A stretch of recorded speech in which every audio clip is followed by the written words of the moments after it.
इथं काय आहे? विसर आहे. एक माणूस लातूरला गेला, 100 कट्टे सोयाबीन विकलं. किती? 100 कट्टे. आणि नगदी पेट्टी घेतली 8 कोण आणि माघारी आला.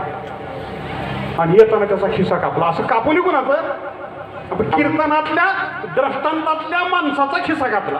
आणि तर कीर्तन सुटल्यावर मी इथला जाऊ तरी विचारायचं, तुम्हाला काय करायचं होतं? मीच नेलं काल सोयाबीन. होय. त्याचा खिसा कापला, खिन्न झाला. आणि मग आला गावात. घरी गेलं तर हाका मारून बेजार झाला. दार काही उघडलं नाही. देवळात पंखा लावलेला होता आणि 17ची बजमेरी तसे टाकून गेले होते. गेला आणि तिथं पडल्याबरोबर त्याला झोप लागली आणि तिथं झोपी गेला. आणि थोड्या वेळानं दुसरा एक माणूस लातूरून आला.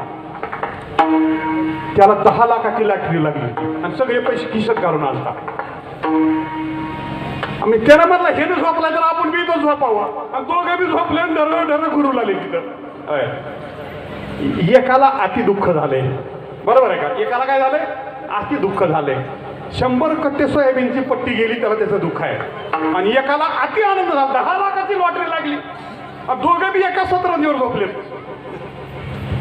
दोघा झोपी गेल्यावर दोघांच्या अवस्थेत काही बदल आहे का सांगा? काही बदल नाही. का? झोपेमध्ये विसर आहे.